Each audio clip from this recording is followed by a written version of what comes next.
daudz lietas es jums izstāstīšu caur tiem piemēriem, ko es esmu iedevis. Ja mums šodien ir gan interesantas tēmas, gan apjoms ir pietiekami liels, tāpēc tas teorētiskais materiāls jums šīs mācības nodrošināt tā, lai viņas ir maksimāli noderīgas jums, ne tikai zināšanu papildināšanai un jaunu zināšanu iegūšanai, bet arī iespējams kaut kādu nianšu nostiprināšanai.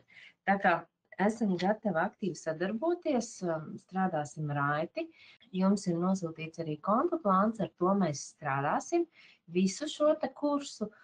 Skatīsimies, ja vajadzēs kaut ko papildināt, tad papildināsim, bet vajadzētu pietikt mums visam tu tīri labi.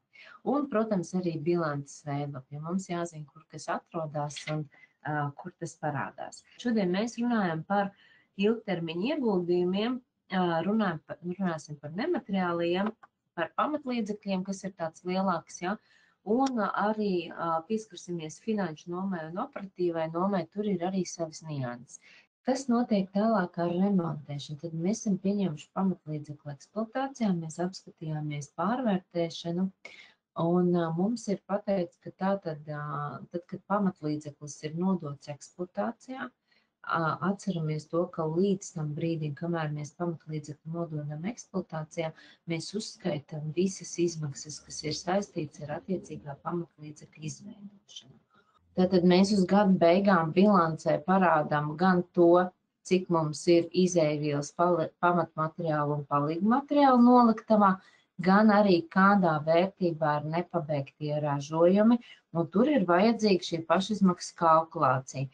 Runāsim par pamatprincipiem, kas mums attiecās uz naudas līdzekļiem, jo atceramies to, ka mums kases, tātad MK noteikumi, kas nosaka kases kārtošanu, arī pamainījās. Es pastāstīšu, kas ir tas galvenais, kas tur ir pamainījies, jo pietiekami daudz vēl tomēr strādā uz vecajiem noteikumiem, un uzreiz jau pateikšu, ka vecie noteikumi bija stingrāki.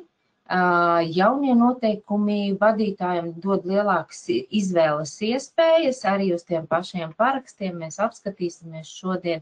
Tas, ko es iespējams arī pa laikam jums atgādināšu, ja jūs esat tie, kas veidojat grāmatvedību uzņēmumā, atbildat par to, nu tad pavērtējiet dažas situācijas pie nosacījumiem, ja jums ir daudz darbinieku. Tūlīt sāksim ar ārkārtas dividendēm un uzreiz sāksim ar rēķināšanu, ja mums no pagājušās reizes palika uzdevums, ko es arī tā kā negribēju pāris minūtēs izskriet cauri, bet tomēr gribēju jums to domu izstāstīt, parādīt, jo šeit, šajos 4 variantos ir 2 gada pārskata un konsolidēto gada pārskata likuma panti, un tādas situācijas var būt.